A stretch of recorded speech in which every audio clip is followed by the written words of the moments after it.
Icon Audio Arts. Mother Goose in Prose. Written by L. Frank Baum.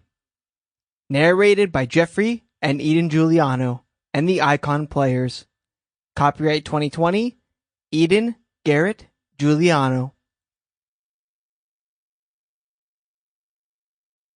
Well before he wrote the Oz books, L. Frank Baum wrote this particular work, which was the best-selling book of 1897. Taking 22 beloved nursery rhymes, he explains their meaning and fascinating history. What is the true story of Little Boy Blue? Why was Mary so contrary? As he says in the introduction, many of these nursery rhymes are complete tales in and of themselves, telling their story tersely but completely. There are others, however, which are but bare suggestions, leaving the imagination to weave in the details of the story. Perhaps therein may lie part of their great charm.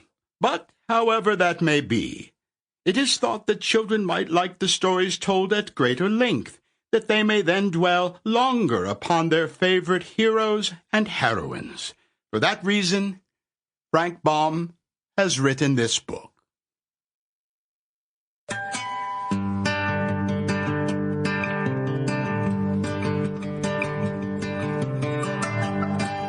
Hello, everyone.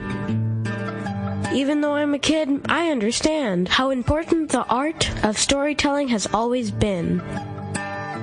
Over the ages, reading and listening to stories has brought parents, children, friends, students, and teachers together, gently educating while they entertain and enchant. Hearing is the first step of learning. Stories, fables, and tall tales give us kids words to know by and grow by.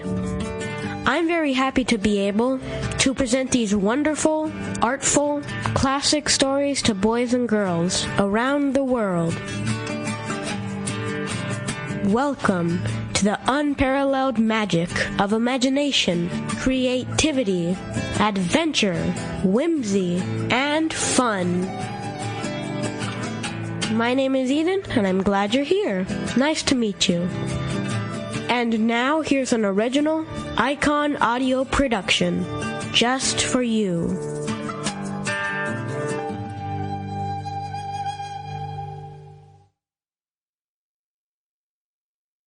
Chapter 1. Sing a Song o' Sixpence. Sing a song o' sixpence, a handful of rye, 24 blackbirds baked in a pie. When the pie was opened, the birds began to sing. Was not that a dainty dish to set before the king? If you have never heard the legend of Gilligren and the king's pie, you will scarcely understand the above verse, so I will tell you the whole story, and then you will be able to better appreciate the rhyme. Gilligren was an orphan, and lived with his uncle and aunt, who were very unkind to him. They cuffed him and scolded him upon the slightest provocation, and made his life very miserable indeed. Gilligren never rebelled against this treatment, but bore their cruelty silently and with patience, although often he longed to leave them and seek a home among kinder people. It so happened that when Gilligren was 12 years old, the king died, and his son was to be proclaimed king in his place, and crowned with a great ceremony. People were flocking to London from all parts of the country to witness the festivities, and the boy longed to go with them. One evening he said to his uncle, "If I had 6 pence, I could make my fortune." "Pooh, nonsense!" exclaimed the uncle. "A 6 pence is a small thing. How then could you make a fortune from it?" "That I cannot tell you," replied Gilligren. "But if you will give me the 6 pence, I will go to London and will not return until I am a rich man." "The boy is a fool," said his uncle with anger. But the aunt spoke up quickly. "Give him the money and let him go," she said, "and then we shall be well rid of him and no longer be obliged to feed and clothe him at our expense." "Well," said her husband after a moment's thought, "here is the money. But remember, this is all I shall ever—" Sample complete. Ready to continue?